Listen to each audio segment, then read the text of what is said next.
తెలంగాణ ముఖ్యమంత్రి రేవంత్ రెడ్డితో Andhra Pradesh deputy CM Pawan Kalyan భేటీ అయ్యారు. జూబ్లీహిల్స్ సీఎం రేవంత్ రెడ్డి నివాసంలో సమావేశమయ్యారు. ఇటీవల వరద బాధితుల సహాయార్థం తెలంగాణ ముఖ్యమంత్రి సహాయ నిధికి ₹1 కోటి విరాళాన్ని పవన్ కళ్యాణ్ ప్రకటించిన విషయం తెలిసిందే. ఈ అంశంలో భాగంగా ముఖ్యమంత్రి రేవంత్ రెడ్డిని కలిసి ₹1 కోటి చెక్ను అందజేశారు AP deputy CM Pawan Kalyan.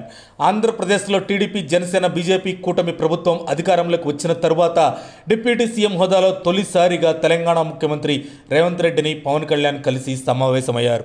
ఇటీవల ఆంధ్రప్రదేశ్ డిప్యూటీ సీఎం పవన్ కళ్యాణ్ వరద బాధితుల సహాయార్థం భారీ విరాళాన్ని ప్రకటించారు. 400 గ్రామ పంచాయతీలు కలిపి ఒక్కొక్క గ్రామ పంచాయతీకి ₹4 లక్షల చొప్పున నేరుగా పంచాయతీ ఖాతాకే విరాళం అందిస్తానని పవన్ కళ్యాణ్ ప్రకటించారు.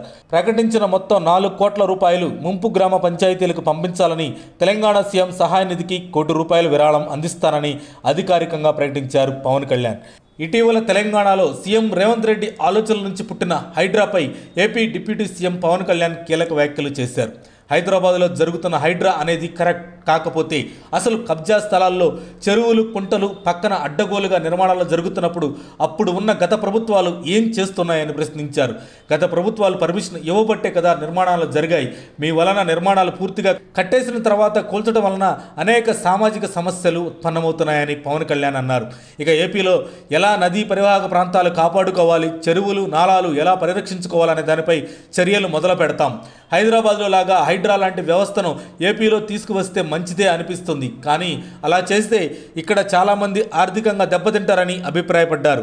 నదీ పరివాహక ప్రాంతాలు, చెరువులు, నాలాలు ఎలా కాపాడుకోవాలి, దీనిపై ఏం చేయాలి అనే దానిపై దృష్టి పెట్టి కూటమి పెద్దలతో చర్చలు జరిపి త్వరలోనే చర్యలు తీసుకుంటామన్నారు పవన్ కళ్యాణ్.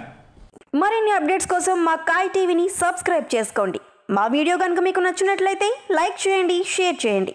మీ విలువైన అభిప్రాయాలను కామెంట్ బాక్స్లో తెలియజేయండి.